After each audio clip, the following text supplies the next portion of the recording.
Hi everyone, it's Nick. Welcome back to my channel. Okay, in this video today, we are going to be talking about 2023 interior design trends that I am not excited for. So I did a similar list last year. You can find these trends right here that I am not a big fan of. And I wasn't excited for those then, and I'm still not excited for those now, by the way. But I wanted to talk about 5 trends that are coming down the road for 2023 that I don't particularly care for. Now, this is not me reporting the news or like the news, like it's not really news, it's like trends, right? Like whatever. This is just my own subjective list of things that I have seen being really popular that I'm not a big fan of. So you might love these things, in which if you do, then you just have at it and put it in your home and enjoy yourself. But I'm not a big fan, so we're gonna talk about that in this video. So let's get going. Okay, but before I get to those trends, let me thank today's sponsor, Fable Home. So Fable is a Canadian-owned company that creates simple, elevated, and sustainably crafted homeware. Designed right here in Vancouver and crafted in Portugal, Belgium, and Japan. Now the star of the show for me from Fable is the beautiful stoneware, which is hand finished in Portugal. The stoneware feels really super solid with a beautiful range of color glaze options.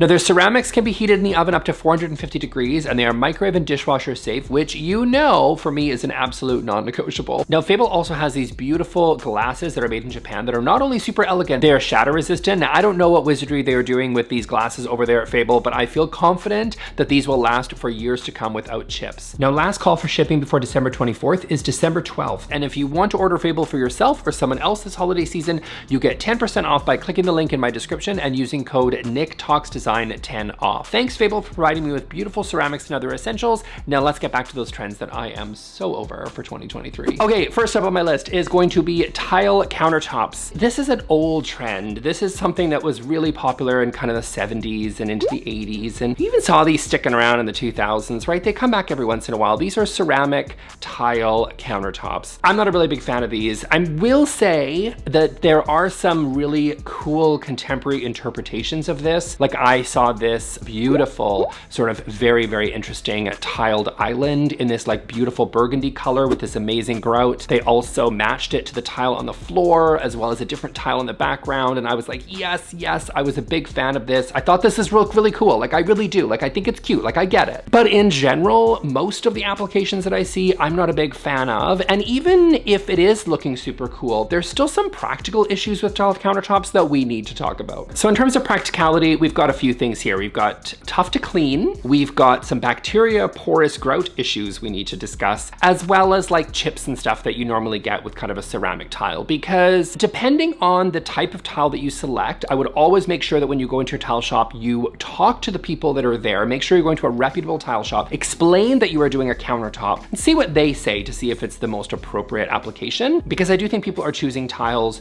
for, you know, DIY applications or just because they look cute and they're not necessarily meant for countertops. And so really just kind of do your due diligence there before you install this. So just make sure that you talk to them and really make sure that they understand what you're doing and that you are using an appropriate tile for countertops, because chips and stuff like that can be a challenge with tile anyway. And when you're dealing with a really high traffic area like a countertop or a kitchen island, I'd be nervous. But let's also talk about the grout, because their grout is very porous. So you're also gonna have a lot of maintenance, I think, with these, right? Because you're gonna have to seal them very often in order to make sure that, you know, bacteria doesn't get trapped in there in the really porous grout and start being stinky and gross and messy and disgusting, because that is not what you want in a kitchen, because there is hygiene issues and we need to talk about that. So that's another practical concern that I also have. And then just cleaning. Cleaning grout is really annoying, right? What are you gonna do? Get out your toothbrush to sit there and clean? Like, I don't know. It's not for me. I think it's super high maintenance. I probably isn't for you. Like, I don't know really how diligently you are going to be cleaning these to make sure that they're kept up properly. I don't know who you are. Like, I wouldn't do it, but maybe you're like that guy on TikTok who irons his sheets, you know? Like maybe you're him. I don't know. If you're him, then yeah, you're probably diligent enough to go with your stupid toothbrush every day and clean your grout line. I'm not gonna do that because, you know, if there's chicken juices that fall on that grout, that's just gonna be there and gonna sink in. I mean, just not a big fan. So I also just don't like the look of these. I think they look dated even by the time they go in.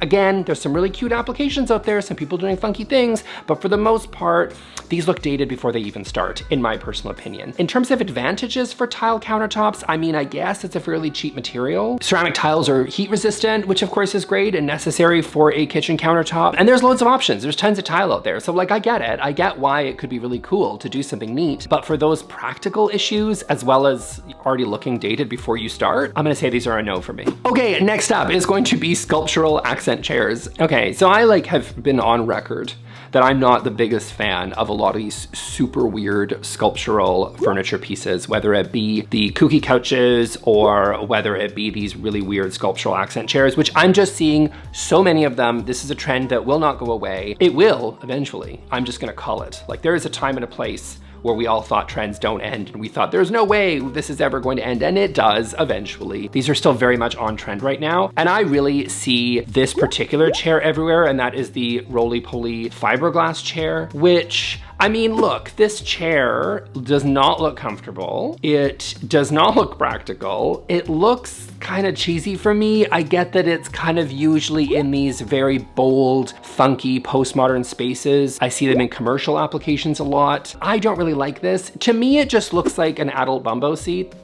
You know what I mean? Like, it just looks like an adult bumbo. Let's just call it as it is. It's basically just missing the tiny little crotch area of the bumbo, which, didn't they ban those for babies because they weren't really good for them? Well, they're not good for you either. So they should be banned overall for both babies and adults. Yeah, I don't really like this one. It comes in loads of different colors, which, you know, I guess is kind of neat to be able to sort of match it to the rest of your color scheme there. But I would still say that these are a miss for me. I just think they are not comfortable. They're not fun. They're super weird.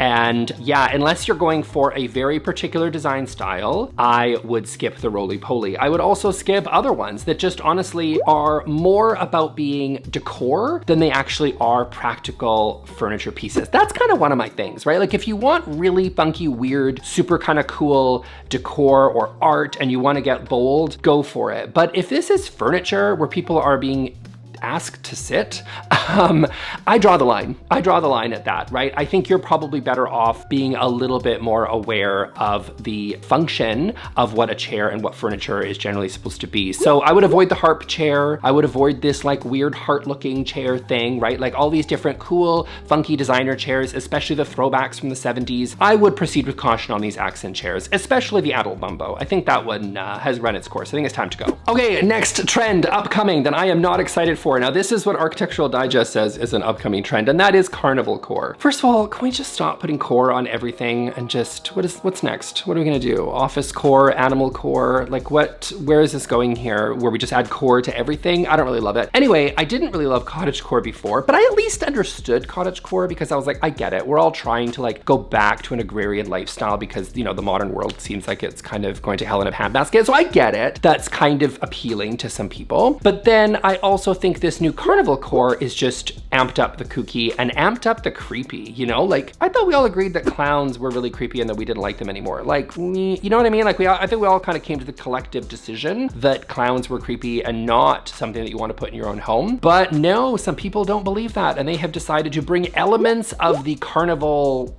culture? I don't really know. Carnival core and bring it into your own home. Listen, I also stand on record that I don't oftentimes love when things are taken so far that they become a theme. I do think that if you are going to go with something maybe a little bit simple and you want to go for some inspiration that sort of feels a little carnival-y, like in a kid's room or something, cool, cute.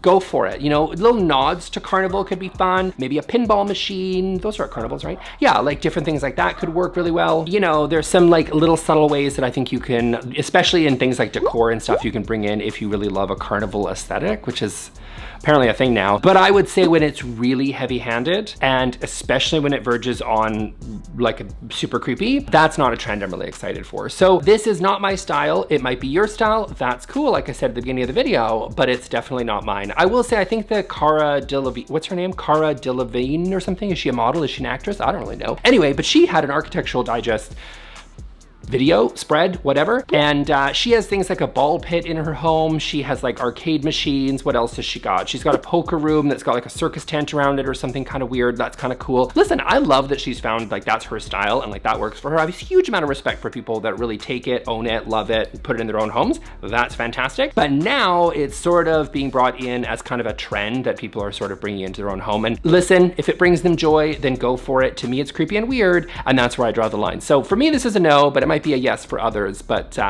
yeah, I'd like to see this one just pass us by, in my personal opinion. Okay, next up on my list is inflatable furniture. This is a 90s throwback that has become more and more popular, where you're seeing plastic furniture that is inflatable. You are understanding this correctly. You blow it up, and then that's your living room furniture. So if you're a teenager and it's 1993, and your name is Nick and you live in the suburbs of Vancouver, then maybe get an inflatable chair, because that was something that I would probably totally have been into. But if you're not, then I would reconsider this trend. So the inflatable furniture, first of all, this is horribly uncomfortable and really cheap, right? Like, I think, do I even need to say that? Do we even need to have this conversation? Why is inflatable plastic furniture look cheap? It's not reading timeless. It's kind of maybe fun and quirky, but I think there's other really cool ways that you can do that using color, pattern, texture, and whatever, and not have it be inflatable, in my personal sort of take. This is just a 90s throw. We can leave that in the 90s. Let's leave it there. You know, it wasn't good the first time. Like, I think people need to understand that. Like, I was there. Like, sometimes people like, I like 70s stuff and I wasn't there, but like,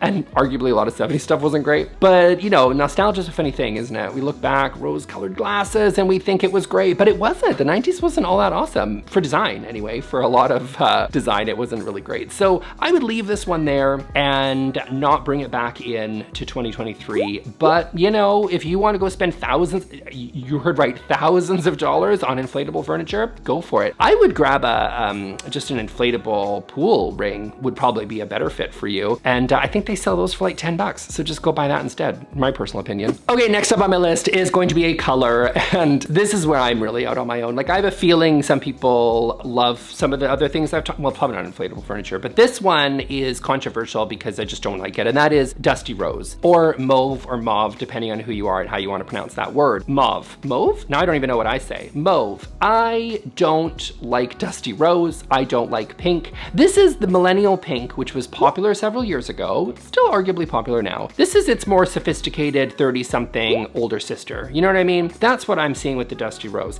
But for me, this is personal. Unlike the other ones where were just trends that I just didn't care for. This one's personal because I always had a dusty rose living room back when I was a kid. We had a sunken living room with all the furniture pressed right up against the walls, because you know that's how we did it. And then, you know, everything was the dusty rose carpets, and the lamp was the dusty rose base. The trim on the house was dusty rose, which, by the way, I drove by it the other day. Am I wearing a dusty rose sort of sweater while I talk about this? This is red wine, okay? This is red wine, forgive me.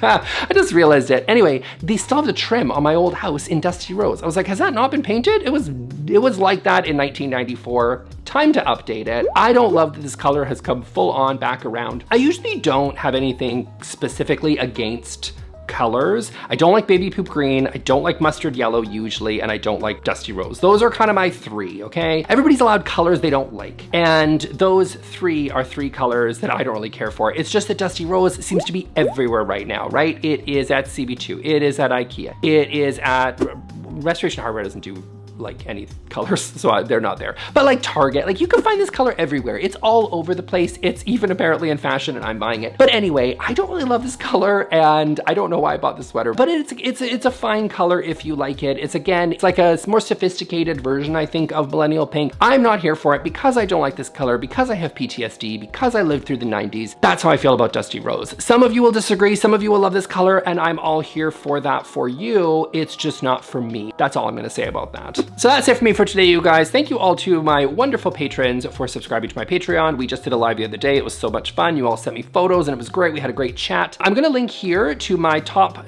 trends that I am really excited for 2023, if it's up yet. And if not, subscribe, because I'm gonna be talking about that soon. And I will see you all in the next video. Thanks a lot. Bye.